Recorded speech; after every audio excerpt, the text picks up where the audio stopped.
आखिर दो भागों में क्यों कटी होती है सांपों की जीभ। दोस्तों, आज हम बात करेंगे सांपों की। सांपों को देखकर ही कई लोगों की सिट्टी पिट्टी गुम हो जाती है। आपने भी अपनी ज़िंदगी में कई सांप देखे होंगे और इतना तो ज़रूर जानते होंगे कि सांप की जीभ आगे से दो हिस्सों में बटी हुई होती है। लेकिन क्या आप जानते हैं कि ऐसा क्यों है? सांपों की दो भागों में कटी हुई जीभ हुई होने के पीछे एक गहरा रहस्य छुपा हुआ है, जिसका उल्लेख महाभारत में मिलता है।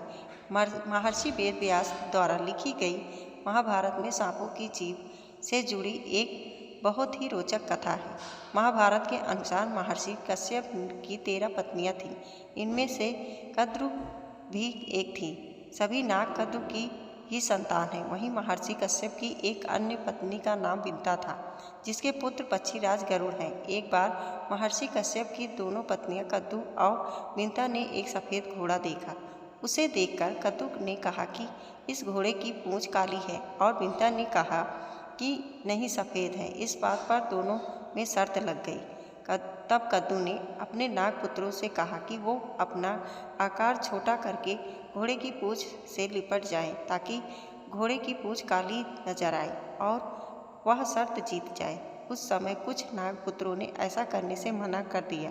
तब कद्रु ने अपने पुत्र को ही शाप दे दिया कि तुम राजा जन्मेजय में यज्ञ में भस्म हो जाओगे। सांप की इस बात सुनकर सभी नागपुत्र अपनी माता के कहे अनुसार उस सफ़ेद घोड़े की पूंछ से लिपट गए, जिससे उस घोड़े की पूंछ काली दिखाई देने लगी। शर्त हारने के कारण विंता कद्रु की दासी बन गई। तब विंता के पुत्र गरुड़ को ये बात पता चली कि उनकी माँ दासी बन गई है, तो उन्होंने कद्रु और उनके नागपुत्रों से पूछा कि तुम्हें मैं ऐसी कौन सी वस्तु ला कर दूँ जिससे कि मेरी माता तुम्हारे दासत्व से मुक्त हो जाए।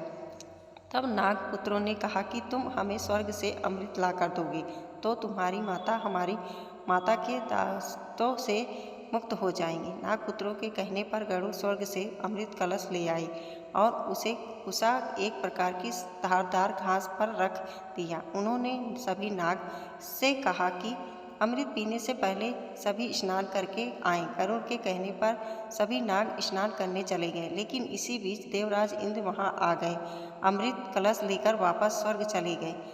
जब सभी नाग स्नान करके आए तो उन्होंने देखा कि कुसा का अमृत कलश नहीं है। इसके बाद सांपों ने उस घास को ही चाटना शुरू कर दिया जिस पर अमृत कलश रखा था।